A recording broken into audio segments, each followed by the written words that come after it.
A girl saves a stranger, buried hell's angel in the forest. Turns out she is his only daughter. The morning dew clung to Emma's hiking boots as she made her way along the winding forest trail. The sun had barely risen, casting long shadows through the towering pines and coating everything in a soft, golden light. As a volunteer park ranger, she loved these early morning patrols. The peaceful solitude, the crisp air, and the gentle sounds of nature waking up around her. She paused to make a note about a fallen branch blocking part of the trail when something caught her attention. A sound, faint but distinct, carried through the still morning air from somewhere behind a dense cluster of trees off the main path. Emma tilted her head, listening intently. It almost sounded like moaning? "Hello?" she called out, her voice echoing slightly in the quiet forest. "Is someone there?" No response came, but the strange sound continued. Emma pulled out her flashlight, even though daylight was growing stronger by the minute. Her heart beat a little faster as she carefully picked her way through the underbrush toward the noise. "Park ranger, does anyone need help?" She pushed aside some low-hanging branches, her boots crunching on dead leaves. The sound grew clearer, definitely human, but weak and intermittent. As she rounded the thick clump of trees, Emma's foot caught on something solid beneath the leaves. She stumbled slightly, catching herself against a tree trunk. Looking down, her blood ran cold. A human hand was partially visible through the scattered leaves and loose dirt. "Oh my God," she whispered, dropping to her knees. Her hands trembled as she began carefully brushing away the leaves and loose soil. More of the body became visible. An arm, a shoulder, the side of a face. The person had been haphazardly covered with dirt and forest debris, but not deeply buried. Emma's first aid training kicked in as she worked to uncover the person, her movements becoming more urgent when she realized the faint sounds were coming from them. Male, she noted automatically, probably in his 30s. No obvious injuries that she could see, but his clothes were dirty and torn. "Sir, can you hear me?" she asked, her voice steady despite her racing heart. She pressed her fingers to his neck, finding a pulse, weak but present. His skin felt cool to the touch. With careful but determined movements, Emma dug around his body, clearing enough space to get a grip under his shoulders. She silently thanked the Park Service for their mandatory emergency response training as she positioned herself properly to pull him out without causing further injury. "Hang on," she murmured, more to herself than to the unconscious man. "I'm going to get you out of here." It took several minutes of careful maneuvering, but she finally managed to free him from the shallow grave. His chest rose and fell with shallow breaths, but he remained unresponsive to her voice. Emma quickly checked his pockets, looking for a wallet or any form of identification, but found nothing. Even the labels had been cut out of his clothes. She pulled out her radio with one hand, while keeping her other hand on his pulse. "This is Ranger Emma Carlton. I need immediate medical assistance on the North Trail, approximately 2 miles from the ranger station. I've found an unconscious male, appears to be a victim of foul play. He's breathing but unresponsive. Over." As she waited for a response, Emma shrugged off her jacket and carefully placed it over the man to help warm him. The morning suddenly felt much colder as the reality of what she'd discovered settled over her. Someone had tried to bury this man alive in her forest, and she had no idea who he was or who would do such a thing. Emma's fingers pressed gently against the man's neck, counting the beats while watching her watch. His pulse was irregular but present, about 50 beats per minute, she estimated. Too low, but at least it was there. The man's chest rose and fell with shallow breaths, each one accompanied by a faint wheezing sound that worried her. "Stay with me," she murmured, opening her first aid kit. She pulled out a thermal blanket, carefully wrapping it around his body. The morning air was getting warmer, but his skin still felt cold to her touch. Emma checked his pupils with her penlight. They reacted to the light, which she knew was a good sign. The radio at her hip crackled. "Copy that, Emma. Emergency services are en route, but the nearest ambulance is 30 minutes out. Can you transport to station? Over." Emma looked down at the unconscious man. He wasn't particularly large, but moving him wouldn't be easy. Still, waiting here for half an hour could make things worse. "Copy that. I'll bring him in. Over." She knew the proper way to carry someone in this situation. She'd done the training dozens of times. Emma positioned herself carefully, planting her feet firmly on the ground. With practiced movements, she got her arms under his shoulders and knees, taking a deep breath before lifting. The man was lighter than she expected, but still heavy enough to make her arms strain. Emma adjusted her grip, making sure his head was supported against her shoulder. His breathing seemed a little steadier now, though he remained unconscious. "Okay," she said softly. "Let's get you somewhere safe." The walk back was slow and methodical. Emma picked her way carefully along the trail, grateful that she knew these paths like the back of her hand. Every few minutes, she would pause to check his breathing and make sure the blanket stayed in place. As she walked, questions tumbled through her mind. Who was this man? Why had someone tried to bury him? Should she have waited for the police instead of moving him? The ranger station had basic medical supplies and a cot. It would have to do until help arrived. The man stirred slightly in her arms, making a soft sound of distress. Emma paused, adjusting her hold to keep him steady. "You're safe now," she assured him, even though she wasn't sure he could hear her. "I've got you." The familiar shape of the ranger station came into view through the trees. It was a modest building, painted forest green with a small porch out front. Emma's arms were burning now, but she maintained her careful pace as she approached the door. Maneuvering through the doorway took some awkward shuffling, but she managed to get inside without bumping his head. The small cot in the corner, usually reserved for rangers taking quick breaks during long shifts, would have to serve as a temporary bed. Emma gently laid him down, immediately checking his pulse again. It seemed a bit stronger now, closer to 60 beats per minute. She propped his feet up with a spare blanket, remembering her first aid training about treating shock. The man's face was peaceful despite everything, his chest rising and falling more regularly now.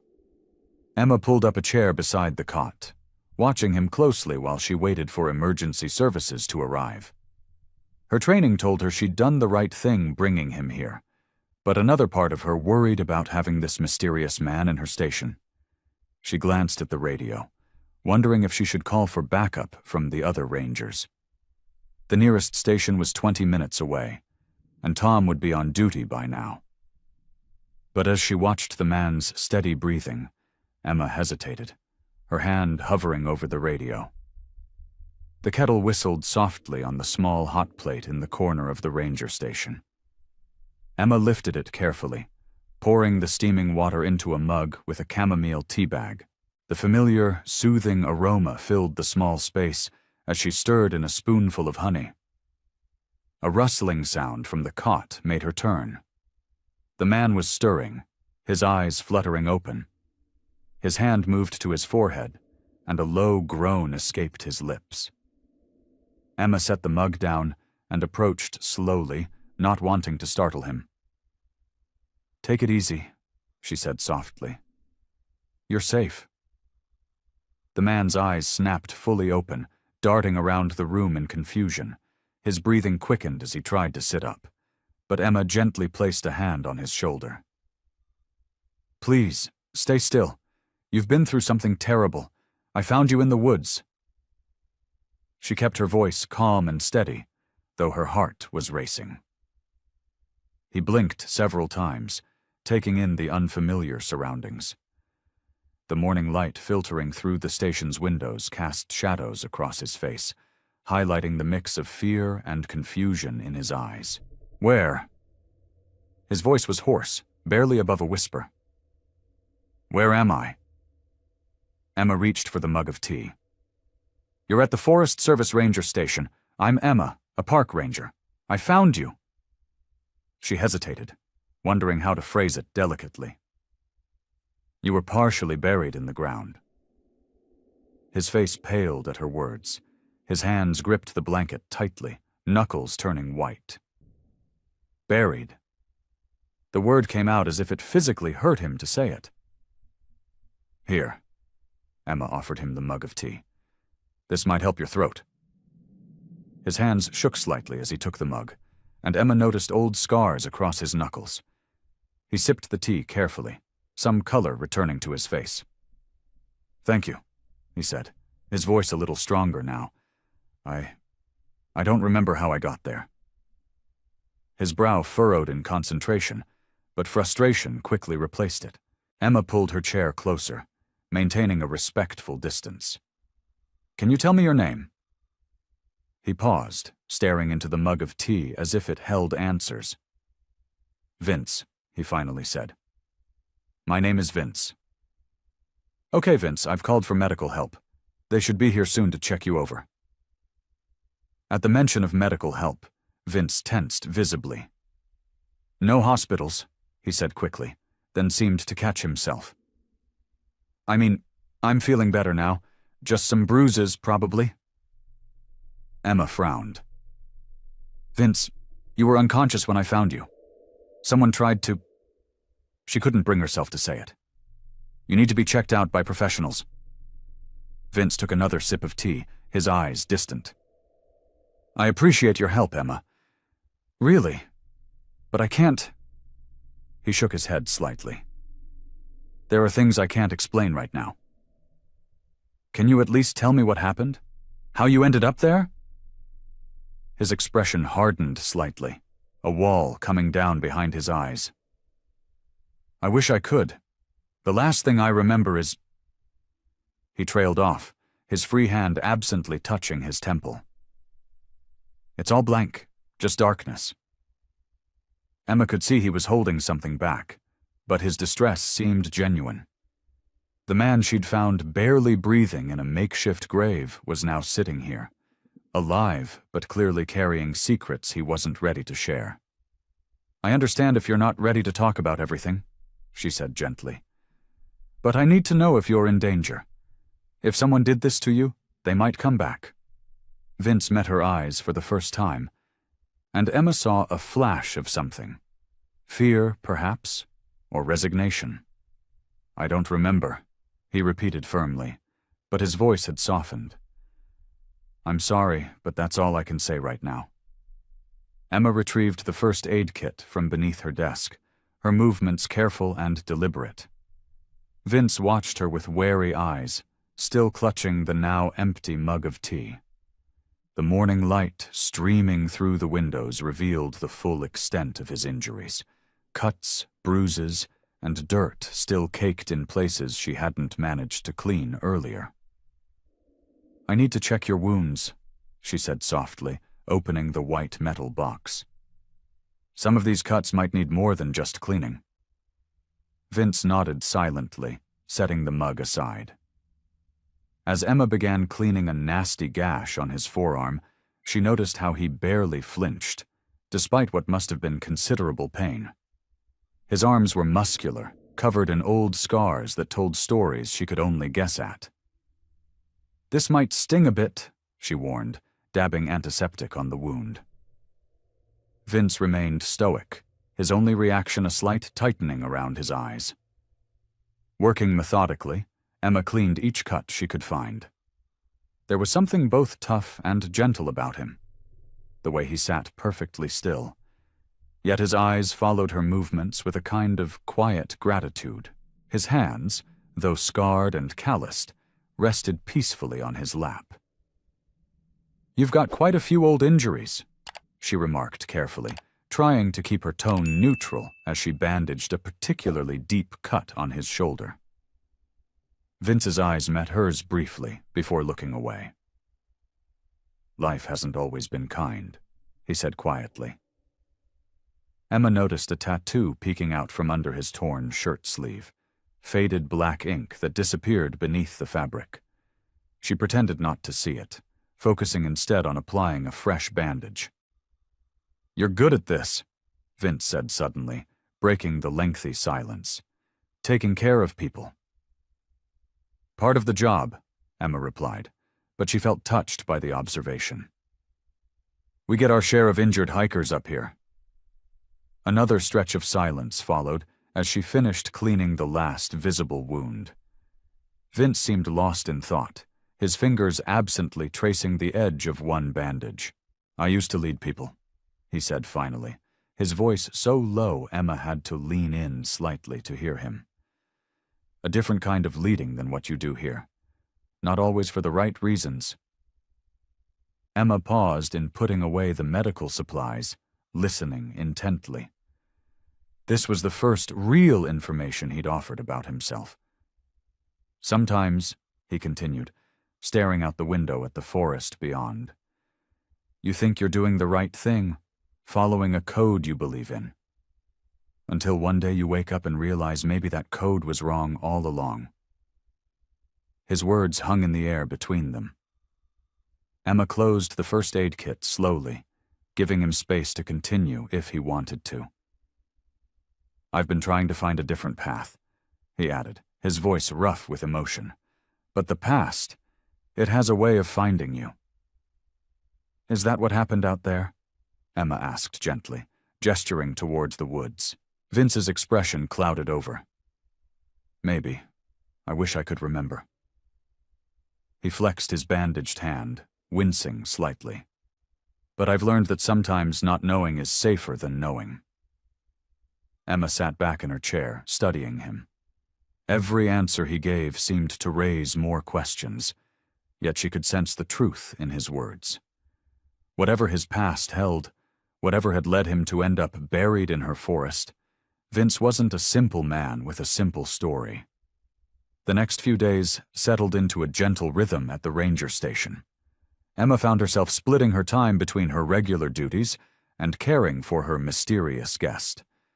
Vince's physical wounds were healing well, but she could sense deeper scars that no bandage could cover. Each morning, Emma would check his bandages while sharing a cup of coffee.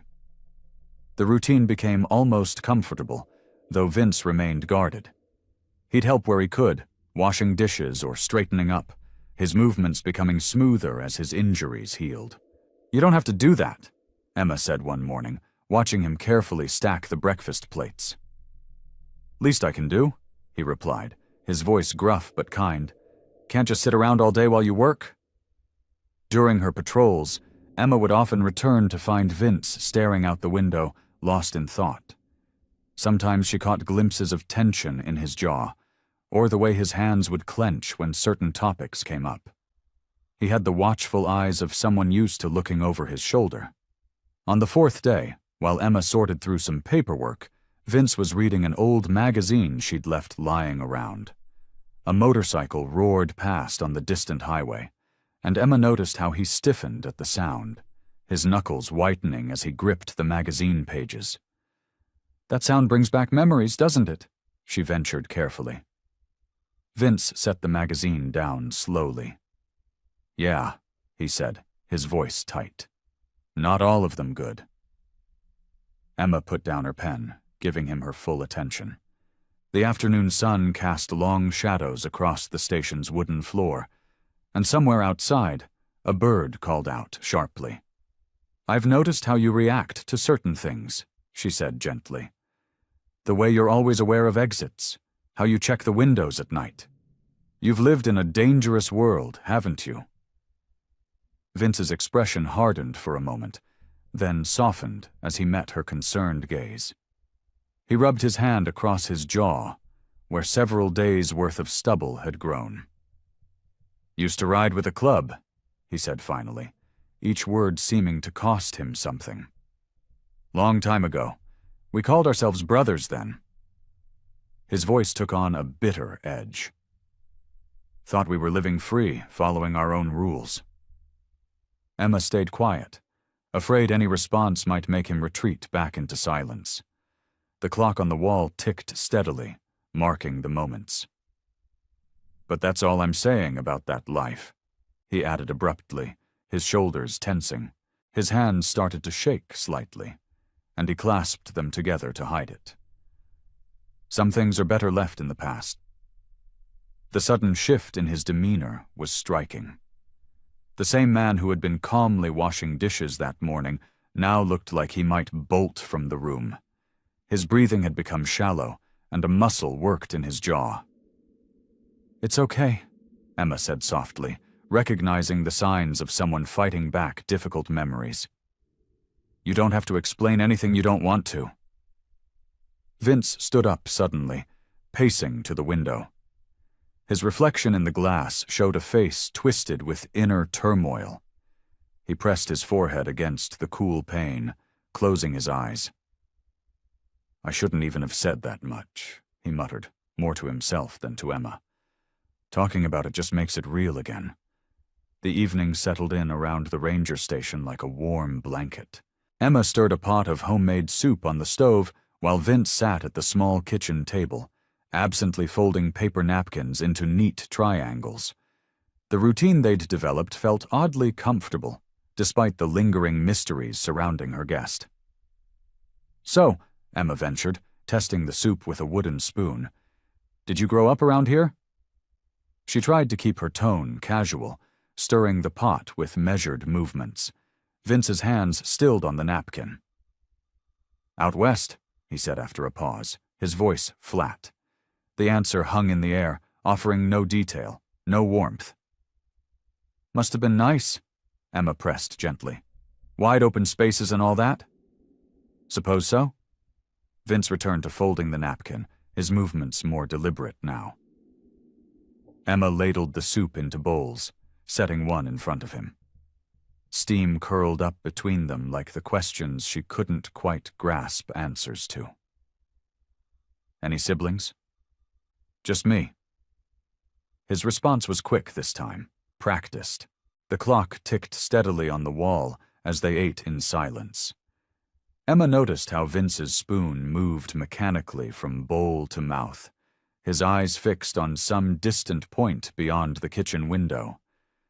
"Your parents must worry about you," she tried again, watching his face carefully. Vince set his spoon down with a soft clink. "They're gone now." His words were quiet but firm, clearly marking a boundary he didn't want to cross. After dinner, Emma gathered his clothes for washing. The fabric was still caked with dried mud from when she'd found him. As she sorted through the pockets, checking for anything that might ruin the wash, her fingers brushed against something smooth and rigid.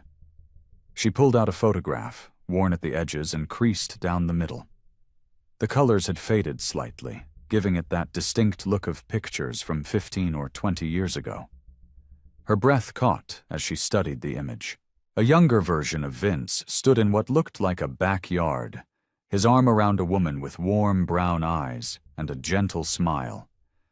Between them, a little girl of maybe 7 or 8 beamed at the camera, her dark hair in pigtails tied with yellow ribbons. They looked happy, whole. Emma's hands trembled slightly as she looked closer at the woman in the photo. The shape of her face, the curve of her smile. It was like looking in a mirror that showed a slightly different version of herself. The resemblance was uncanny, unsettling. She sank slowly onto the laundry room stool, her eyes fixed on the photograph. The little girl had Vince's eyes. There was no mistaking it. This wasn't just some random photo he'd carried. This was his family, a family he'd never mentioned, despite all their conversations over the past few days. The sound of Vince's boots in the hallway made her heart jump. She quickly slipped the photo into her pocket, not ready to confront him about this discovery. Her pulse raced as she gathered his clothes and stuffed them into the washing machine, her mind spinning with questions she wasn't sure she wanted answered. Emma's fingers traced the edges of the photograph as she paced the small living room. The setting sun cast long shadows through the windows, making the station feel more confined than usual. She'd been carrying this weight all afternoon, and now, watching Vince slowly make his way to the couch, she knew she couldn't hold it in any longer. "I found something while doing your laundry," she said, her voice shakier than she'd expected. She pulled the photograph from her pocket, holding it carefully between her fingers. Vince's reaction was immediate. His whole body tensed, and his eyes locked onto the picture with an intensity that made Emma take half a step back. The comfortable atmosphere they'd built over the past few days evaporated in an instant. "That's private," he said, his voice low and controlled, but Emma could hear the strain beneath it. "The little girl," Emma pressed on, even as her heart hammered in her chest. "Is she your daughter?" "No." The word came out sharp and fast, like a door slamming shut. Vince stood up, his movements stiff, reaching for the photograph. Emma held it just out of reach. "You're lying." She gestured to the image. "She has your eyes, Vince, the same exact shape, the same color." "I said no." His voice was harder now, but something flickered across his face. Pain, maybe, or fear. "It's just an old picture, from another life." "And the woman?" Emma's voice cracked slightly. She looks so much like me. Or maybe I look like her?" She studied his face, searching for any sign of recognition or admission. Vince turned away, running a hand through his gray-streaked hair. "You need to stop this," he said, but his voice had lost some of its edge. "Some things are better left alone." "My father left when I was 8, Emma said, the words tumbling out before she could stop them. "I barely remember him now, but I remember he used to fold napkins into triangles, just like you do, and he had this way of—" "Emma." Vince's voice was almost pleading now. "Don't." "Look me in the eye," she demanded, stepping closer. "Look me in the eye and tell me you're not my father." Vince finally turned to face her, his expression guarded but his eyes troubled. "I'm not your father," he said, each word careful and measured. "Now please, give me the photograph." Emma handed it over, watching as his fingers closed around it with surprising gentleness.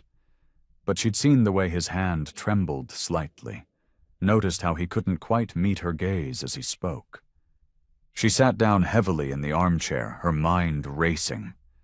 Everything about him, his reluctance to talk about his past, his mysterious appearance, the photograph, the resemblance, it all pointed to something he wasn't telling her.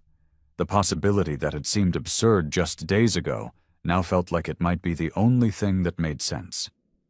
As Vince carefully tucked the photograph into his shirt pocket, Emma made a silent decision. She would find out the truth, no matter what it took. She had resources as a ranger, contacts in local law enforcement. There would be records somewhere, traces of the past that even Vince couldn't completely erase. She watched him settle back onto the couch, his movements careful and measured, like a man carrying a heavy secret. The questions burned inside her, but she held them back. For now. The Liberty County Public Library smelled of old books and fresh coffee from the small cafe in the corner. Emma sat at one of the computer terminals, her ranger uniform replaced with comfortable jeans and a sweater. She'd taken the afternoon off, telling her supervisor she needed personal time. The screen's glow illuminated her face as she clicked through various public records databases. Birth certificates, marriage licenses, and property records filled her screen, but nothing concrete emerged. She rubbed her tired eyes, feeling frustrated after 2 hours of searching. "Can I help you find anything?" A friendly librarian with silver-rimmed glasses approached her desk. Emma smiled, grateful for the offer. I'm looking for information about someone, but I'm not sure where to start. The records here don't seem to go back far enough. The librarian, whose name tag read Margaret, nodded knowingly. We keep our newspaper archives in the basement. They go back nearly 50 years. Sometimes old news articles can be more helpful than official records. Emma followed Margaret down a narrow staircase to a climate-controlled room lined with filing cabinets and microfilm readers. The musty smell grew stronger here, mixing with the sharp scent of preservation chemicals. The machines are pretty straightforward, Margaret explained, demonstrating how to load the microfilm. Just remember to be gentle with the reels. Some of these are pretty old. After Margaret left, Emma began her search, starting with newspapers from 20 years ago. Her eyes grew tired from scanning the grainy images, but she pressed on. Hours passed as she moved from one reel to another, her neck stiff from hunching over the reader. Just as she was about to call it quits, a headline caught her eye. Local motorcycle club's rise raises concerns. Emma's heart quickened as she carefully adjusted the focus. The article, dated 15 years ago, filled the screen with its bold typeface and black and white photographs. Her hands trembled as she read. The article detailed the growing influence of a Hells Angels chapter in the region, describing their control over various illegal activities. But it was the photograph beneath the headline that made her breath catch in her throat. There, standing in front of a row of motorcycles, was Vince. He looked younger, his face less weathered, but it was unmistakably him. His leather vest displayed the infamous Hells Angels patches, and his pose suggested authority. The caption identified him as the chapter's president. Emma's fingers traced his image on the screen. The man in the photograph bore little resemblance to the gentle, guarded person recuperating in her ranger station. His expression was hard, confident, almost menacing. The article described him as a figure of growing concern to local law enforcement. She quickly printed the article, her hands shaking slightly as she retrieved it from the printer. The truth of Vince's past was now literally in her hands, concrete evidence of the dangerous life he'd been trying to leave behind. The basement suddenly felt colder, and Emma wrapped her arms around herself. The gentle man who folded napkins into triangles and spoke softly had once led one of the most notorious motorcycle gangs in the region. The contrast was jarring, almost impossible to reconcile. Gathering her things, Emma carefully placed the article in her bag. The weight of this discovery pressed against her chest as she climbed the stairs back to the main floor. She had wanted answers, but now she wasn't sure if she was ready for what they meant. The late afternoon sun cast long shadows through the ranger station windows as Emma pushed open the door. Her heart hammered against her ribs, the newspaper article feeling like it weighed 100 pounds in her bag. Vince sat at the small kitchen table, a mug of tea cooling in front of him as he worked on a crossword puzzle. He looked up and smiled, but his expression quickly changed when he saw her face. "Everything okay?" Emma's hands trembled as she pulled the article from her bag. She unfolded it carefully, smoothing out the creases before placing it on the table in front of him. "I need you to explain this." The color drained from Vince's face as his eyes fell on the photograph. His fingers curled into fists, and the pen he'd been holding clattered to the floor. For a long moment, the only sound was the ticking of the wall clock and the distant call of birds outside. "Where did you find this?" His voice was barely above a whisper. "The library archives." Emma pulled out a chair and sat across from him. "You were their leader, weren't you? The Hells Angels chapter president." Vince pushed back from the table, running his hands through his gray, streaked hair. The gentleman who'd been recovering in her station these past days seemed to shrink into himself, replaced by someone haunted and defensive. "That was a lifetime ago," he said, his voice rough. I'm not that person anymore. But you were that person. Emma leaned forward, her voice steady despite her racing heart. You led a gang. You were involved in... She glanced at the article. Illegal activities that threatened this community. Vince stood abruptly, pacing the small kitchen. His shoulders were tense, his movements agitated. You don't understand. Those days, I was different then. Young, angry, looking for somewhere to belong. Then help me understand, Emma pressed, watching him carefully. Because right now, all I see is someone who lied to me. He stopped pacing, bracing his hands against the counter. When he turned back to face her, his eyes were filled with a pain that made her breath catch. Yes, I was their president. Yes, I did things I'm not proud of. His voice cracked. But I got out. Do you have any idea how hard that was? How dangerous? Emma's anger softened slightly at the raw honesty in his voice. Is that why we found you in that grave? Because of your past? Vince's face contorted with horror at the memory. Maybe. Probably. I don't remember how I got there, but... He trailed off, shaking his head. I've spent years trying to leave that life behind, trying to become someone different, someone better. And now? Now? He laughed bitterly. Now I'm just trying to stay alive and keep my conscience clear. I haven't been near the club in years, haven't touched a motorcycle or worn those colors. He gestured at the photograph with disgust. That man in the picture, he's dead. At least I've tried my best to kill him. Emma studied his face, searching for any sign of deception. All she saw was exhaustion and regret etched into every line. Why didn't you just tell me the truth from the beginning? Because I was ashamed, he admitted, slumping back into his chair. Because every time I look at you, I see... He stopped himself, swallowing hard.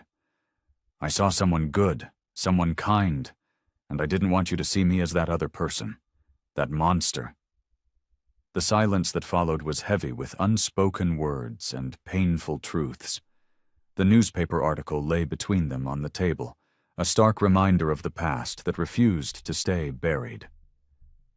Emma stared at the newspaper article between them, her fingers tracing the edges of the yellowed paper.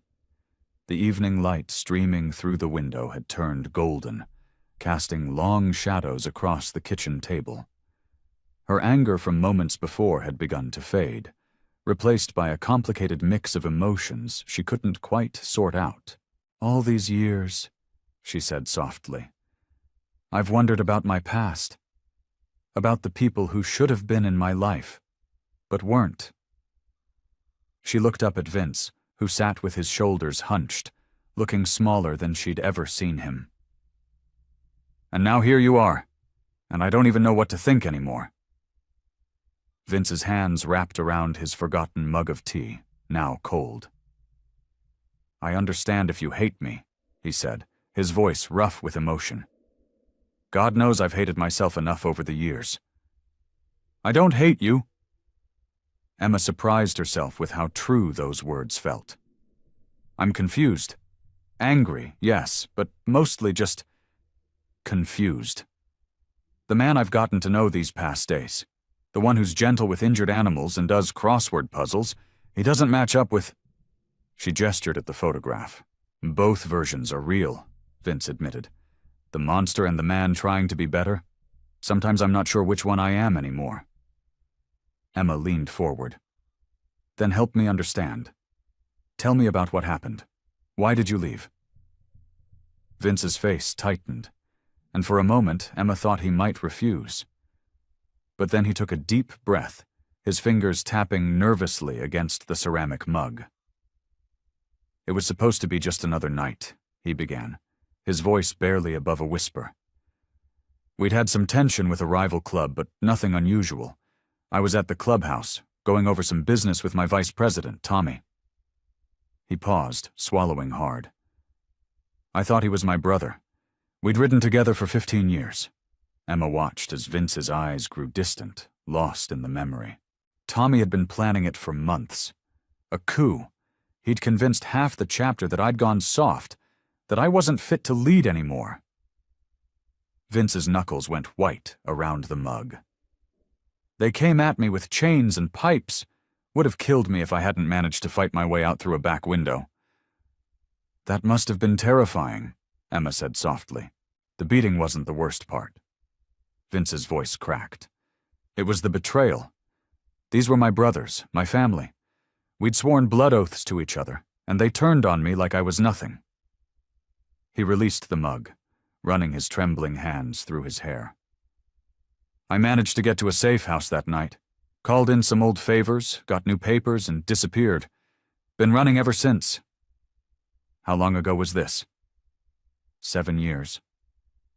Vince's eyes met hers, and the pain in them made her heart ache. 7 years of looking over my shoulder, never staying in one place too long. The club has a long memory, and betrayal isn't something they forgive. Emma reached across the table, hesitating for a moment before placing her hand over his. His skin was rough, calloused, but his touch was gentle as he turned his palm up to meet hers. Tommy's still out there, he continued, still leading the chapter. And if he ever found out I was alive? He didn't need to finish the sentence. The implications hung heavy in the air between them.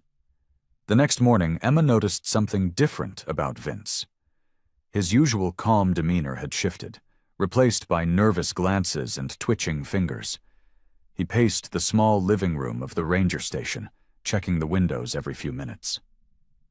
"Are you okay?" Emma asked, setting down 2 mugs of fresh coffee on the kitchen counter. Vince startled at her voice, then tried to cover it with a weak smile. "Yeah, just restless, I guess." But his eyes darted to the window again, scanning the tree line beyond. Emma watched as he walked to the front door, checking the lock for the 3rd time in 10 minutes. His shoulders were tense, and dark circles had formed under his eyes, telling her he hadn't slept well. "You're worried they'll find you," she said softly. Not really a question. Vince's hand lingered on the doorknob. "Being in one place too long, it's dangerous. They have connections everywhere. Post offices, gas stations, diners." He turned to face her, his expression haunted. "Sometimes it just takes one person recognizing my face, making one phone call." "But we're in the middle of nowhere," Emma reminded him, trying to sound reassuring. "The nearest town is 30 miles away. Distance doesn't matter to them." Vince resumed his pacing, his coffee forgotten. "They're like wolves. Once they catch a scent—" He shook his head. "I shouldn't have stayed this long. I'm putting you in danger too." Emma stepped into his path, forcing him to stop. "Hey, look at me." She waited until his eyes met hers. "You're safe here. Nobody knows you're here except me." But Vince's anxiety seemed to grow as the day progressed. During lunch, a distant motorcycle sound made him drop his fork, his face going pale. When Emma's radio crackled with routine check-ins from other rangers, he flinched each time. By evening, his paranoia had reached a fever pitch. He insisted on closing all the curtains, even though the ranger station was surrounded by dense forest. Emma watched with growing concern as he positioned chairs under the doorknobs of the back doors. "Maybe we should call someone," Emma suggested carefully. "The police?" "No!" Vince's sharp response made her jump. His expression immediately softened with regret. "No police. They've got people there too, and even the honest ones. They'd just lock me up. The gang would find me easier in prison." As night fell, the forest around them grew quiet except for the usual cricket sounds and occasional hooting owl. Emma tried to maintain a normal routine, hoping it would help calm Vince's nerves. She was washing the dinner dishes when a sharp knock echoed through the station. Vince froze in his seat, all color draining from his face. Emma held up a hand, signaling him to stay quiet, and moved cautiously toward the door. Through the window, she could see nobody on the porch, just the darkness beyond. Her heart pounding, Emma opened the door slowly. The porch was empty, but there, weighted down by a small rock, was a piece of paper. With trembling fingers, she picked it up and unfolded it. The message was brief, written in rough block letters. "Found you, traitor. Your brothers." Emma's hands trembled as she held the note, the paper crinkling under her tight grip. Vince stood behind her, his breath catching as he read the message over her shoulder. The night seemed to press in around them, the darkness beyond the windows suddenly more menacing than before. "I have to go," Vince said, his voice hoarse. He turned abruptly, heading for the small bedroom where he'd been staying. "They'll be watching the station now. I need to move while it's still dark." Emma followed him, watching as he started gathering his few belongings. "Wait, just stop for a minute." She placed a hand on his arm, feeling the tension in his muscles. "We need to think this through." Vince shook his head, stuffing a shirt into a small bag. "There's nothing to think about. They found me, and now I have to disappear again." He paused, turning to face her with pain-filled eyes. "You need to leave too. Go stay with friends, somewhere far from here. They won't hesitate to hurt you to get to me." "I'm not going anywhere," Emma said firmly, crossing her arms. "This is my home, my job, and—" She swallowed hard. "You're my father. I just found you. I'm not losing you again." Vince's movements slowed, his shoulders sagging. "Emma, you don't understand what these people are capable of. I've seen what they do to traitors and their families. They're not just thugs. They're organized, methodical, and they never forget a betrayal." "Then help me understand," Emma insisted. She moved to block the bedroom doorway. "Tell me exactly what we're dealing with so we can face it together." "Together?" Vince's laugh was bitter. "I've spent the last 15 years alone because together gets people killed. Your mother understood that. Why do you think she kept you away from me all these years?" Emma felt the sting of his words but stood her ground. "I'm not a child anymore. I'm trained in wilderness survival. I know these forests better than anyone, and I have connections with local law enforcement." "No police," Vince cut in sharply. "Then we'll figure something else out," Emma pressed. "But I'm not letting you disappear into the night. Not again." Her voice cracked slightly. "Dad, please." The word hung in the air between them. Vince's hands stilled on the bag he was packing, his expression softening for a moment before hardening again with resolve. "You don't owe me anything," he said quietly. "I wasn't there for you growing up. I don't deserve your loyalty now." "This isn't about what you deserve," Emma replied. "It's about what I choose, and I choose to help you, whether you like it or not." Vince ran a hand over his face, looking suddenly tired. "You're as stubborn as your mother," he muttered. "I get it from both sides," Emma said, managing a small smile. "Look, I know you're trying to protect me, but running away alone isn't the answer. Not this time." "Emma," Vince's voice was pleading now. "I can't be responsible for dragging you into this life, into my mistakes. These people, they won't stop until they find me. You'd be giving up everything. Your career, your safety, maybe even your life." "I understand the risks," Emma said firmly. "And I'm staying. We'll figure this out together." For a long moment, father and daughter stood in silence, each reading the determination in the other's eyes. Finally, Vince dropped his bag onto the bed, a mix of emotions playing across his weathered face. "You really aren't going to back down, are you?" "Not a chance." Emma moved with purpose through her ranger station, her mind racing through possibilities. She grabbed her topographical maps from the desk drawer and spread them across the kitchen table, weighing down the corners with mugs. "These trails here," she pointed to a series of winding lines. "They're old logging roads. Most people don't even know they exist anymore." Her finger traced the path. We could use them as escape routes if we need to. Vince leaned over the maps, his brow furrowed. The gang will have motorcycles. They can cover ground faster than we can on foot. Not in these woods, Emma said firmly. These trails are overgrown, barely wide enough for a person to walk through. Plus, I know every cave and hollow in this forest. She pulled out another map, this one marked with her own notations. I've been documenting natural shelters for years as part of my job. Moving to her storage closet, Emma began pulling out equipment. Emergency supplies, first aid kits, portable radio units. We need to cache supplies at strategic points, she explained, sorting through the gear. Food, water, medical supplies. That way, if we need to move quickly, we'll have what we need. Vince watched her work, his expression a mix of concern and growing admiration. You've really thought this through. I'm a ranger, Emma replied, checking the batteries in a flashlight. Being prepared is part of the job. She moved to the windows, examining the locks. We should reinforce these and set up some early warning systems around the perimeter.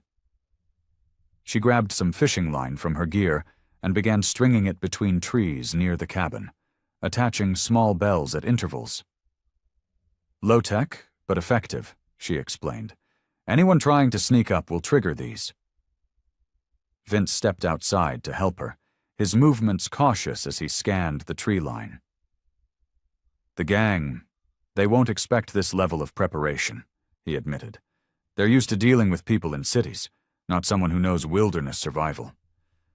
That's our advantage, Emma said, setting up a small mirror system that would reflect any approaching headlights. We're not fighting them on their terms. We're making them fight on ours. Back inside, Emma pulled out her satellite phone. This works even when cell service is down, and I've got a solar charger to keep it powered. She paused, looking at Vince. I know you don't want to involve the police, but we should have some way to call for help if things get really bad.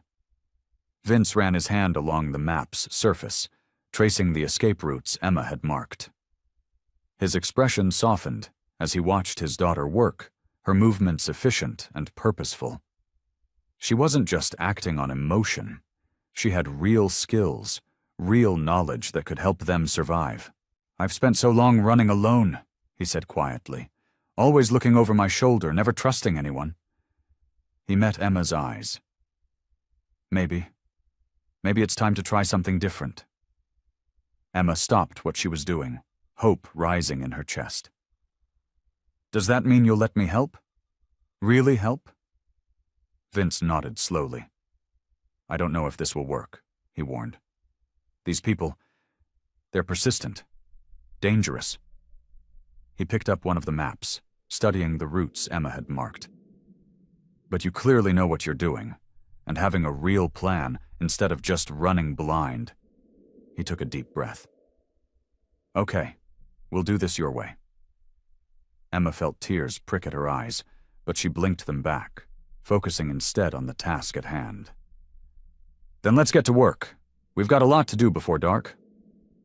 The evening sun cast long shadows through the trees when they first heard it, the distant rumble of motorcycle engines echoing through the forest. Emma's head snapped up from the map she'd been studying, her heart suddenly pounding against her ribs. Vince froze, his coffee mug halfway to his lips. Years of experience had taught him to recognize the distinct sound of multiple bikes moving in formation. That's them, he whispered, carefully setting down his mug. At least 6 bikes, maybe more. Emma quickly rolled up the maps and shoved them into her backpack. Her hands trembled slightly, but her movements were deliberate and focused.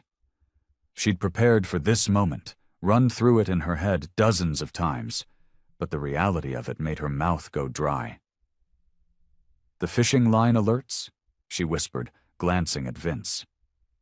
Nothing yet, he replied, moving silently to the window. They're still on the main road, probably about 2 miles out. His face had transformed, taking on the hardened look of someone who'd spent years surviving dangerous situations. We need to move. Now. Emma nodded, grabbing their pre-packed emergency bags from behind the couch. The weight of the supplies felt reassuring against her back as she slipped the straps over her shoulders. She'd packed these bags carefully. Food, water, first aid supplies, everything they'd need to survive in the woods for several days. The motorcycle engines grew louder, their rumble bouncing off the trees. Somewhere in the distance, a flock of birds took flight, startled by the intrusion into their peaceful evening. "The cave," Emma whispered, referring to one of their planned hiding spots. "It's close enough to reach quickly, but well hidden. They won't find it unless they know exactly where to look." Vince nodded, his expression grim. He moved with surprising stealth for a man his size, carefully opening the back door to avoid any squeaking hinges. Emma followed, making sure to lock the door behind them. It wouldn't stop the gang, but at least it wouldn't look like they'd fled in a hurry. They crept through the underbrush, staying low and moving carefully to avoid snapping twigs or rustling leaves. Emma led the way, her ranger training showing in every precise step. The cave entrance was hidden behind a curtain of thick vines, invisible unless you knew exactly what to look for. The motorcycles sounded closer now, their engines echoing through the trees like angry wasps. Emma could hear distinct variations in the sound, some bikes revving higher, others producing deeper growls. Her heart hammered in her chest as she pushed aside the vines and ducked into the cave entrance. Vince followed close behind, his breathing controlled but rapid. The cave opening was narrow, but opened into a larger chamber about 20 feet back.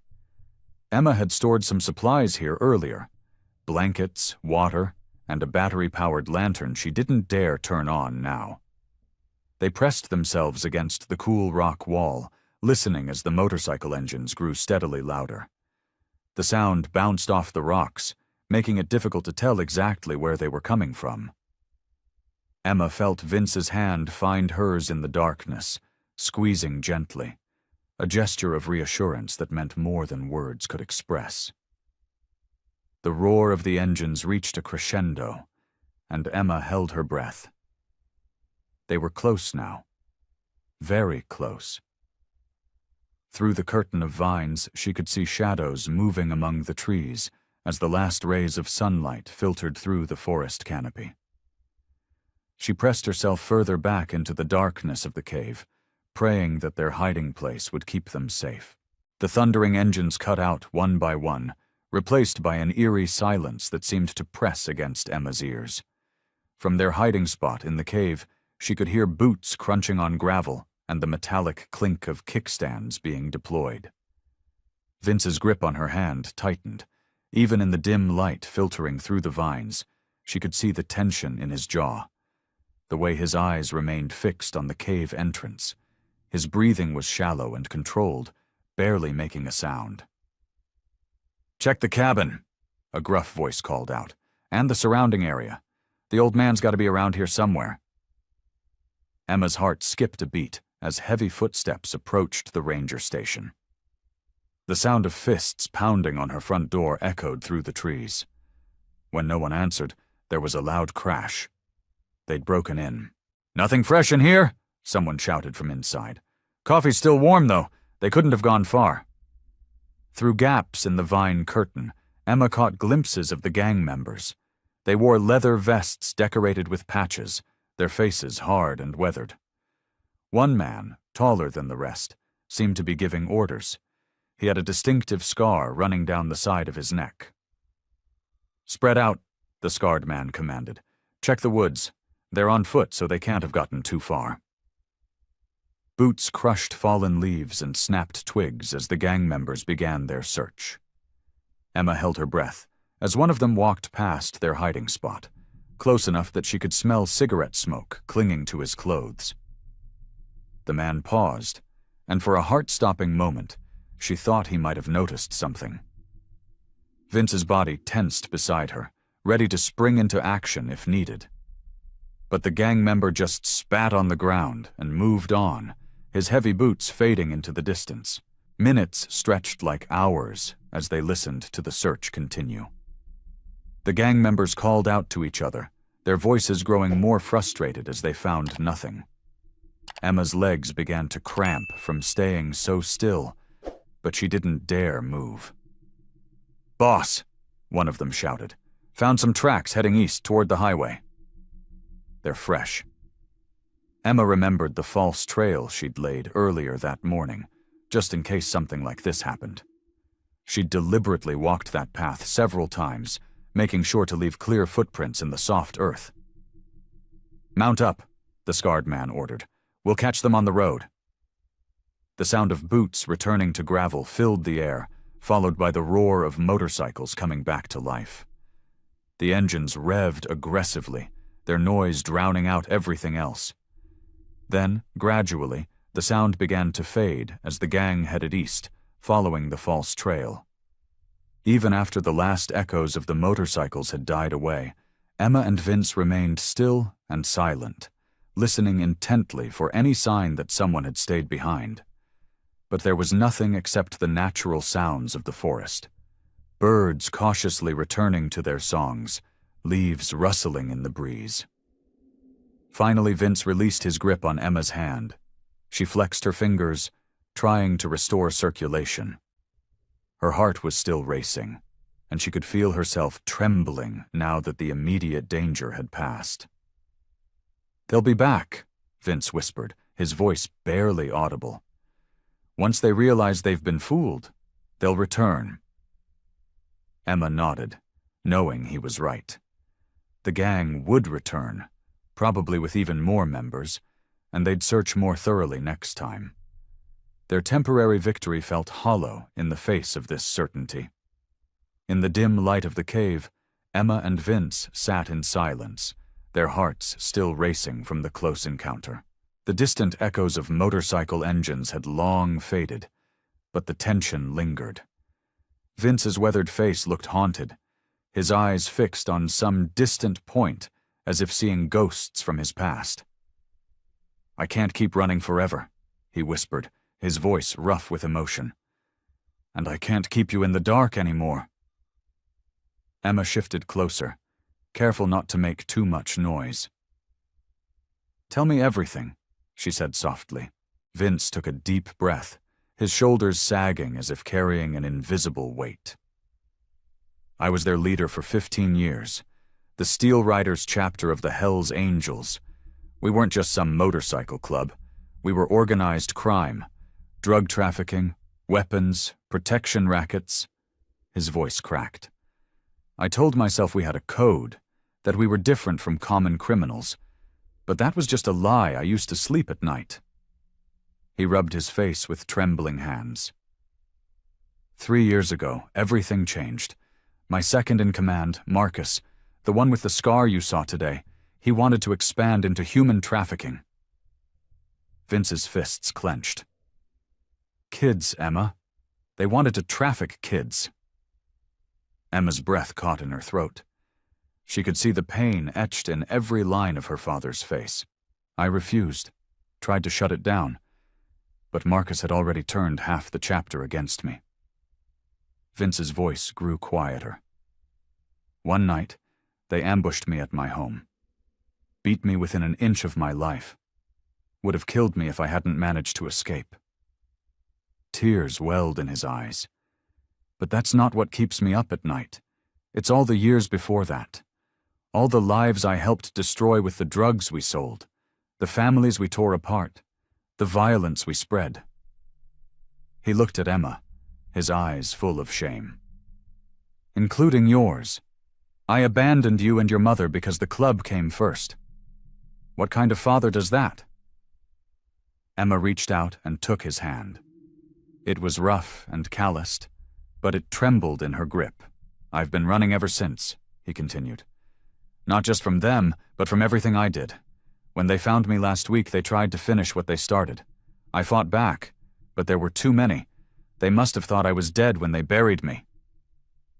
He gave a bitter laugh. "Maybe I should have been." "Don't say that," Emma whispered fiercely. "You don't understand," Vince said, his voice breaking. "I'm not a good man, Emma. I've hurt so many people. led so many young men down a dark path. And worst of all, I abandoned my own daughter when she needed me most." He tried to pull his hand away, but Emma held on tight. Looking into his eyes, Emma saw not the hardened criminal he described, but a broken man desperate for redemption. "Listen to me," she said firmly. "What you did in the past, yes, it was wrong, but you're not that person anymore. You stood up against them when it mattered most. You chose to protect innocent children, even though it cost you everything." Tears rolled down Vince's cheeks as Emma continued, "I don't blame you for the past. What matters is who you are now and what you're trying to become.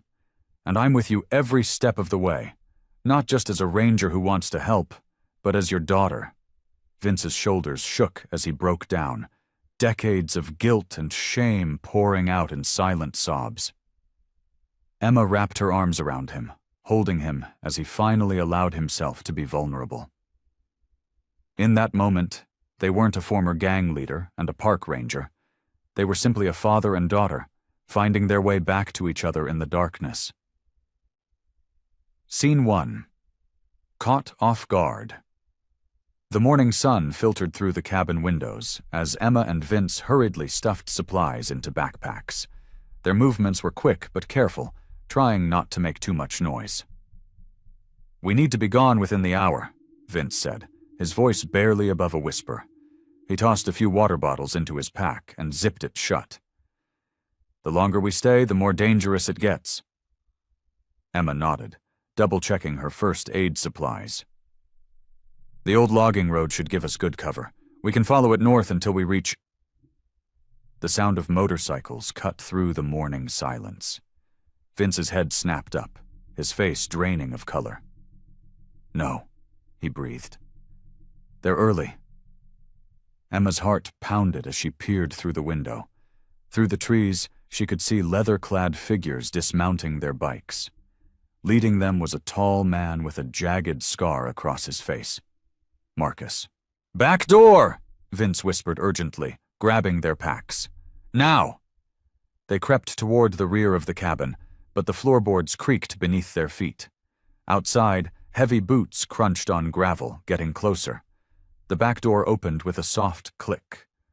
Emma stepped out first, followed by Vince. They'd barely made it 3 steps when a gruff voice called out, "Going somewhere, old man?" 2 gang members emerged from behind the cabin, weapons raised. More footsteps approached from the front. They were surrounded. Marcus appeared, his scarred face twisted in a cruel smile. "You always were predictable, Vince. Trying to sneak out the back? Amateur hour." Vince pushed Emma behind him, his stance protective. "Let her go, Marcus. She has nothing to do with this." "Oh, but she does now." Marcus's eyes glinted dangerously. "Your daughter, right? The forest ranger who's been harboring a fugitive? She made herself part of this the moment she helped you." Emma's fingers closed around the pepper spray on her belt. Vince tensed, reading the situation. 5 gang members, all armed. Bad odds. What happened next was a blur of motion. Vince suddenly lunged at Marcus, catching him off guard. Emma sprayed pepper spray into the eyes of the nearest gang member, who howled in pain. Chaos erupted. Fists flew, bodies crashed together. Emma ducked a wild swing and drove her knee into someone's stomach. Her ranger training kicked in. But these weren't drunk campers or belligerent hikers. These were hardened criminals. Vince fought like a man possessed, his experience evident in every move. But he was outnumbered. A heavy pipe caught him in the ribs with a sickening crack. He stumbled but kept fighting. Emma saw her opening. "Dad!" she screamed. "The ravine!" They broke away from the fight, sprinting toward the steep incline behind the cabin. Gunshots cracked through the air, splintering tree bark around them. Vince stumbled, clutching his side, but Emma grabbed his arm and pulled him along. They half ran, half slid down the ravine, loose rocks tumbling with them.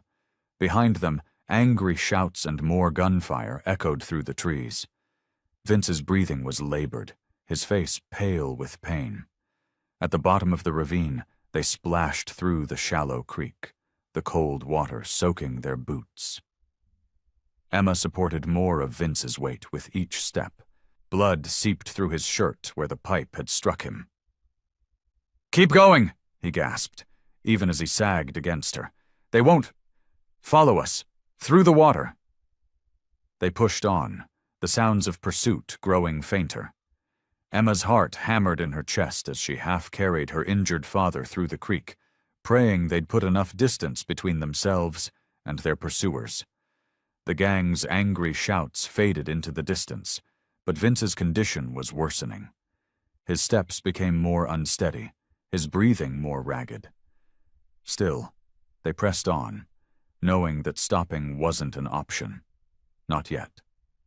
A father's redemption darkness crept through the forest like a heavy blanket, bringing with it a bone-chilling cold. Emma and Vince had found shelter beneath a rocky outcropping, hidden from view by thick undergrowth. The sound of running water from a nearby stream helped mask any noise they made. Emma's hands trembled as she carefully lifted Vince's shirt to examine his injuries. Dark bruises spread across his ribs like storm clouds, and dried blood caked his skin. She pulled supplies from her first aid kit, grateful she'd thought to grab it during their escape. "This is going to hurt," she warned softly, cleaning the wounds with antiseptic wipes. Vince's jaw clenched, but he didn't make a sound. His face was pale in the dim light of Emma's small flashlight, beads of sweat dotting his forehead despite the cold. "I think you have broken ribs," Emma said, carefully wrapping bandages around his chest. "You need a hospital." "Too risky," Vince muttered through gritted teeth. "They'll check there first." Emma sat back on her heels, suddenly overwhelmed by their situation. Everything she'd known, her quiet life as a forest ranger, her simple routine, had been shattered. Now here she was, hiding in the woods with her injured father, running from a dangerous motorcycle gang. Tears welled up in her eyes. "I'm sorry," Vince whispered, noticing her distress. "I never wanted this life for you. All these years I stayed away to protect you from exactly this." "But you didn't protect me," Emma replied, wiping her eyes. "You left me wondering, making up stories about who my father might be. Every Father's Day, every graduation, every important moment. You weren't there." Vince's face crumpled with pain that had nothing to do with his physical injuries. "I know. I told myself I was doing the right thing, keeping you safe from my world. But maybe I was just being a coward." A twig snapped in the darkness, making them both freeze. After a tense moment, a deer emerged from the shadows, regarded them briefly with dark eyes, then disappeared into the undergrowth. Emma released her breath slowly. "What happens now?" she asked, her voice small in the vast darkness. "I don't know," Vince admitted. He shifted, wincing at the movement. "Everything I've done, all the people I've hurt, the lives I've destroyed." His voice cracked. "How can anyone come back from that? How can I ever make it right?" Emma was quiet for a long moment, listening to the gentle rustle of leaves overhead. Finally, she reached out and took his hand. "Maybe you start by forgiving yourself," she said softly. "Maybe redemption isn't about erasing the past, but about choosing a different path forward." "You make it sound so simple," Vince said, his voice rough with emotion. "It's not simple," Emma replied, "but it's possible. Look at what you did today. You fought to protect me. You chose to put yourself between me and danger. That's not nothing, Dad." The word Dad hung in the air between them, weighted with years of absence and longing. Vince's fingers tightened around hers. "I don't deserve your forgiveness," he whispered. "Maybe not," Emma agreed. "But you have it anyway. And maybe that's where redemption starts. with someone believing in you enough to give you a second chance. Dawn broke over the forest, painting the sky in soft shades of pink and gold. Emma supported Vince as they made their way through the dense underbrush, his arm draped over her shoulders. Every few steps, she felt him tense with pain, though he tried to hide it. "There's a town about 5 miles north," Vince said between labored breaths. "Maplewood Creek. It's small, off the main highways, the kind of place where strangers stick out, which means the gang won't want to draw attention there." Emma adjusted her grip on him, careful to avoid his injured ribs. "How do you know about it?" "I passed through once, years ago," he replied. "There's an old-timer there, Marcus, who helps people disappear, runs a general store as a cover." They walked in silence for a while, the only sounds their footsteps on the forest floor and the occasional call of a morning bird. Emma's muscles ached from supporting Vince's weight, but she pressed on. The weather had turned humid, making their clothes stick uncomfortably to their skin. "Wait," Vince whispered suddenly, pulling them both to a stop. He cocked his head, listening intently. Emma held her breath, straining to hear what had caught his attention. In the distance, the distinctive rumble of motorcycles echoed through the trees. They veered east, away from the sound, picking their way carefully through a patch of thorny brambles. Emma's heart pounded with each rev of the distant engines, but gradually, the sound faded away. "They're searching the main roads," Vince explained. "They don't know these back trails like I do." After what felt like hours, they emerged from the densest part of the forest onto an old logging trail. Vince's breathing had become more labored, and sweat dripped from his face despite the cool morning air. "There," he pointed with his free hand. "See that path? It leads to an old hunting cabin. Marcus keeps it stocked for emergencies." The cabin was little more than a shack, its wooden walls weathered gray by years of exposure. Thick moss covered most of the roof, and the small windows were clouded with grime. But to Emma's exhausted eyes, it looked like paradise. Inside, the cabin was surprisingly well maintained. A pot-bellied stove sat in one corner, and shelves lined the walls, stocked with canned goods and basic supplies. A narrow cot was pushed against the far wall, covered with a thick wool blanket. Emma helped Vince onto the cot, then began searching through the supplies. She found a first aid kit that was far better stocked than her own, and some pain relievers that would help with Vince's injuries. "Here," she said, handing him some pills and a bottle of water she'd found. "These should help with the pain." Vince took them gratefully, then leaned back against the wall with a grimace. "We can rest here for a bit, catch our breath. Marcus checks this place every few days. When he comes, he can help us figure out our next move." Emma nodded, sinking onto a wooden chair. The cabin felt secure, a temporary haven from the chaos they'd left behind. But she knew they couldn't stay here indefinitely. The gang was still out there, searching, and sooner or later they'd have to move on. For now, though, they had shelter, supplies, and most importantly, time to plan their next step. She looked at Vince, who had finally allowed himself to close his eyes, his face etched with exhaustion. The cabin might not be a permanent solution, but for the moment, it was enough. The late afternoon sun filtered through the grimy cabin windows, casting long shadows across the wooden floor. Vince sat on the edge of the cot, his bandaged ribs making every movement a careful consideration. Emma watched as he reached into his jacket pocket and pulled out a worn leather wallet. "There's something I need to tell you," he said, his voice quiet but steady. "Before I left the gang, I made sure to set aside some money. A lot of money." Emma leaned forward in her chair, curious. "What kind of money are we talking about?" Vince's weathered hands trembled slightly as he opened the wallet, revealing a small piece of paper with numbers written on it. "I've got about $500,000 stored away in various accounts. Clean money, mostly from legitimate businesses I ran on the side. He paused, rubbing his temple. I always knew that someday I'd need to make things right. The gang. We hurt a lot of people over the years. Families torn apart, businesses destroyed, lives ruined. His voice cracked with emotion. I kept track of them all, wrote down their names, remembered their faces. Emma watched as her father's tough exterior crumbled slightly, revealing the weight of guilt he'd been carrying. All this time, I've been running from my past, but I've also been holding on to this money, waiting for the right moment to use it. What do you want to do with it? Emma asked softly. Vince looked up, his eyes clear and determined.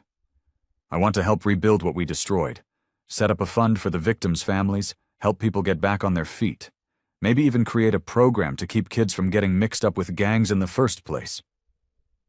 Emma moved to sit beside him on the cot, careful not to jostle his injuries. That's actually amazing, Dad.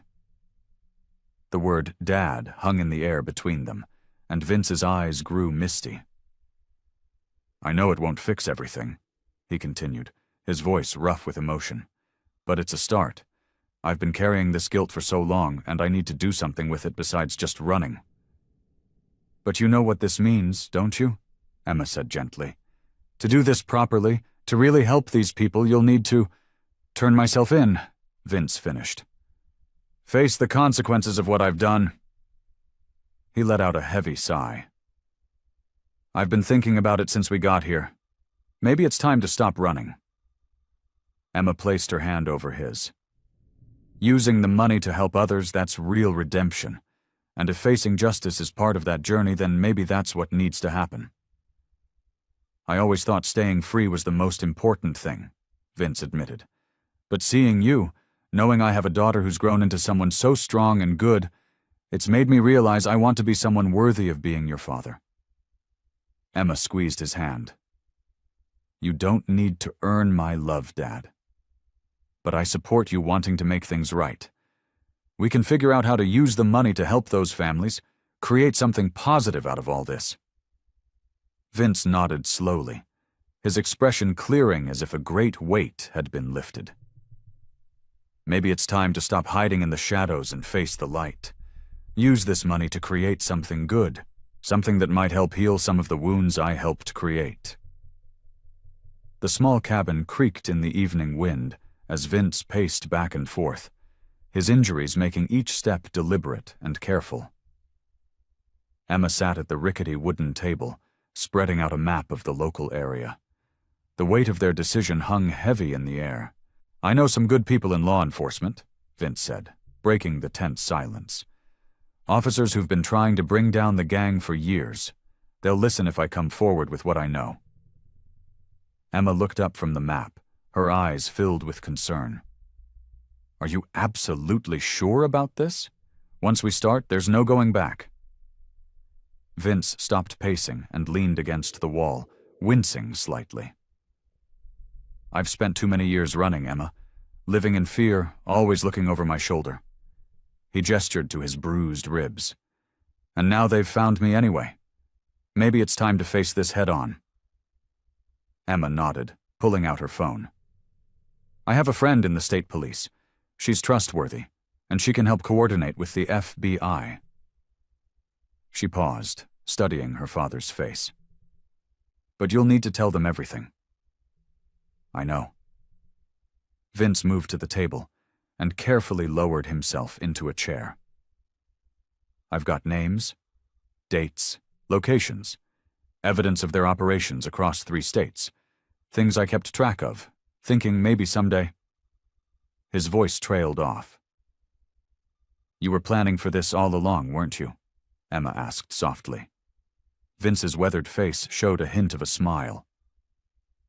Maybe deep down, I knew this day would come, that eventually I'd have to make things right. They spent the next hour going over the details. Emma made careful notes while Vince outlined key information about the gang's operations. With each revelation, his shoulders seemed to straighten a little more, as if unburdening himself of long-carried secrets.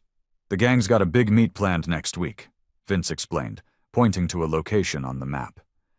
All the chapter leaders will be there. If we time this right, law enforcement could take down the entire leadership in one sweep.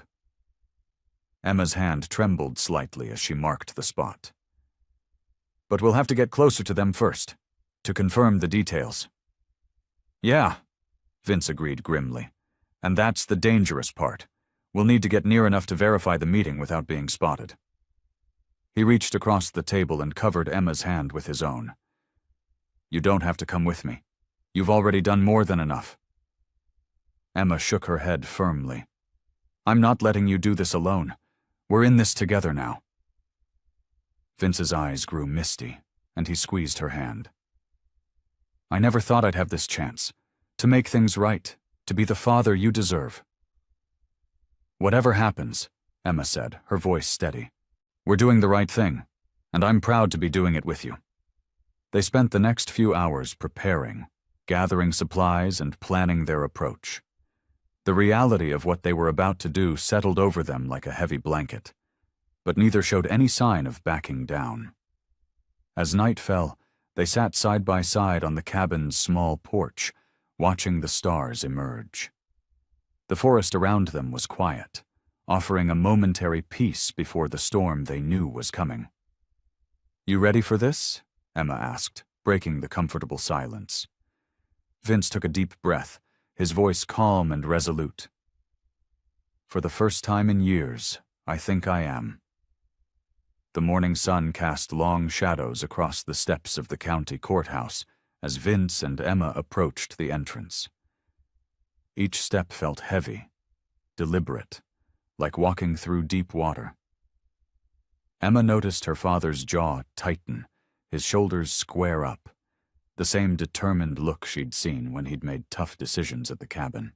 I've called ahead, Emma said softly, her hand resting gently on his arm. Agent Martinez is waiting inside. She's prepared to hear everything. Vince nodded, his expression a mix of resolve and apprehension. Just remember what we discussed. Stay back when they make the arrest. I don't want you caught in the middle of anything. The courthouse lobby was quiet, their footsteps echoing off the marble floors. A tall woman in a dark suit approached them, her FBI badge visible on her belt. Mr. Vincent Miller? She asked, extending her hand. I'm Agent Martinez. We spoke on the phone. Vince shook her hand firmly. Thank you for meeting us. His voice was steady, though Emma could detect a slight tremor beneath the surface. They were led to a conference room where two other agents waited. Maps and photographs covered one wall, surveillance photos of the gang members Vince had once led. Emma's breath caught as she recognized some of the faces from old newspaper clippings. Before we begin, Vince said, settling into a chair, I want to make something clear. I'm here to help you take down the current leadership, but I'm also ready to face whatever consequences come my way. No deals, no special treatment. Agent Martinez nodded, respect flickering across her features. Understood. Let's start from the beginning. For the next 3 hours, Vince laid out everything he knew. Names, dates, locations, details stored away for years, finally seeing the light of day. Emma watched as the agent's expressions shifted from skepticism to understanding, then to determination as the full scope of Vince's information became clear.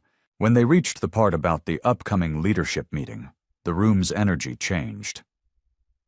This is our chance, Agent Martinez said, spreading out a tactical map. If what you're saying is accurate, we can coordinate with local law enforcement for a synchronized operation. It's accurate, Vince confirmed, and I'll help you verify the details, but from a distance. I won't risk them spotting me and calling off the meet. The plan came together quickly. Surveillance teams were dispatched, and within days, they had visual confirmation of gang members arriving in town. Emma watched from the safe house as her father worked with the authorities, providing crucial insights into the gang's patterns and behaviors. On the day of the raid, Emma stood with Agent Martinez in the command center, watching multiple screens as the operation unfolded. SWAT teams moved in simultaneously at 3 locations, catching the gang leadership completely off guard. The takedown was swift, precise, and, most importantly, bloodless. 15 arrests, Agent Martinez announced, turning to Emma with a smile. Including all 7 chapter leaders. Your father's information was perfect. Emma felt tears welling up as she watched Vince on one of the monitors. He stood straight-backed, speaking with a senior FBI official, his expression both relieved and resolute. The weight of years of silence and secrets seemed to lift from his shoulders. Later, in a quiet moment before he would be formally processed, Vince pulled Emma into a tight hug. "I'm sorry for all the years I missed," he whispered, "but I'm going to make things right, starting today." "I know, Dad," Emma replied, holding him close. "I know you will." Agent Martinez approached with a gentle smile. "It's time," she said softly. Vince nodded, squeezed Emma's hand one last time, and turned to face what came next, not as a man running from his past, but as someone finally walking toward his future. 6 months after the raid, Vince sat at a weathered desk in a small office within the county courthouse. The walls were decorated with thank-you cards and letters from families he'd helped through the victim compensation program he'd established. His own savings, combined with seized gang assets, had created a foundation dedicated to helping those affected by gang violence. "Mr. Miller?" A young woman stood in his doorway, clutching a folder. "The youth center plans are ready for review." Vince smiled warmly, gesturing for her to enter. The plans showed a former gang hangout transformed into a community center, complete with job training facilities and counseling rooms. It was the 3rd such center they'd developed in as many months. "The contractor can start next week," she continued, spreading the blueprints across his desk. "And the former members you've been working with are eager to help with the renovation." Working with reformed gang members had become a crucial part of Vince's mission. He'd discovered that many, like himself, had been looking for a way out, but hadn't known how to make that first step. His program offered them legitimate work, counseling, and a chance to make amends. Later that afternoon, Vince stood before a group of high school students, sharing his story. The auditorium was silent as he spoke about choices, consequences, and the long road to redemption. These talks had become a regular part of his outreach work, coordinated with local law enforcement to prevent young people from falling into gang life. "The hardest part," he told them, his voice carrying to the back of the room, "isn't admitting you've made mistakes. It's doing the work to make things right." Meanwhile, Emma had settled back into her routine at the ranger station. The familiar scent of pine needles and morning dew greeted her as she began her daily patrol. The forest felt different now, not just a place of solitude, but a symbol of renewal and growth. She stopped at her favorite lookout point, gazing across the valley where she'd first found Vince. The memory no longer brought anxiety or confusion, but a sense of purpose. Her radio crackled with a request for assistance from a hiker who'd lost their way, and Emma smiled, knowing that sometimes the simplest acts of help could change lives. That evening, Emma visited her father at his office. She found him surrounded by community leaders, discussing plans for expanding their programs to neighboring counties. The transformation in him was remarkable. The haunted look in his eyes replaced by determination and hope. "The governor's office called," he told her during a quiet moment. "They want to use our program as a model for statewide rehabilitation initiatives." Emma beamed with pride. "Look how far you've come, Dad." Back at her station the next morning, Emma watched the sunrise paint the trees in golden light. A young deer emerged from the undergrowth, reminding her that every new day brought fresh opportunities for growth and change. She pulled on her ranger jacket and grabbed her gear, ready for another day of protecting the wilderness she loved. The forest had taught her that healing takes time, that new life can spring from the most unexpected places, and that everyone deserves a chance to start again. The evening sun painted the forest in warm hues of orange and gold as Emma and Vince sat on the weathered wooden porch of her ranger station. Steam rose from their coffee mugs, swirling in the cool mountain air. The familiar sounds of birds settling in for the night and leaves rustling in the gentle breeze created a peaceful backdrop to their companionable silence. Emma watched her father from the corner of her eye. The hard lines that once marked his face had softened, though the strength remained. His shoulders, no longer tense with constant vigilance, relaxed as he gazed out at the forest that had become their sanctuary. "Sometimes I still can't believe how much has changed," Vince said softly, his coffee cup warming his weathered hands. "A year ago, I was running from everything. My past, myself, you." Emma nodded, remembering the broken man she'd found half buried in the earth. "And now you're helping rebuild lives instead of destroying them." A group of deer emerged from the tree line, cautiously making their way across the clearing. Vince watched them with gentle eyes, so different from the guarded look he'd worn when Emma first found him. "You know," he said, setting his mug down on the rough-hewn porch railing, "I spent so many years thinking I didn't deserve peace, didn't deserve family." He turned to face Emma, his eyes bright with emotion. "Didn't deserve you." Emma reached over and squeezed his hand. The gesture had become natural now, though it had taken months for them to bridge the gap that years of separation had created. "Everyone deserves a second chance, Dad, even former Hells Angels presidents who get themselves buried in the woods." She smiled teasingly. Vince chuckled, a sound that had once been rare but now came easily. "I'm just grateful you were stubborn enough not to give up on me." He paused, watching as the last rays of sunlight filtered through the trees. "Your mother would be proud of you, you know. The work you do here, the way you protect this place and the people who come through it." Emma felt warmth spread through her chest at his words. They talked about her mother more freely now, sharing memories instead of avoiding the pain of loss. "She'd be proud of you too, Dad, of who you've become." A cool breeze rustled through the trees, carrying the sweet scent of pine. Emma pulled her ranger jacket closer around her shoulders, feeling content in a way she never thought possible when she first found Vince. Their relationship had grown like the forest around them, slowly, steadily, putting down strong roots that could weather any storm. "We've got that new youth program starting next week," Vince mentioned, his voice full of purpose. 10 kids already signed up, former gang members' children mostly. Breaking the cycle, Emma nodded approvingly, one family at a time. They fell into comfortable silence again, watching as the first stars appeared in the darkening sky. The forest settled around them, a living reminder of nature's capacity for renewal and growth.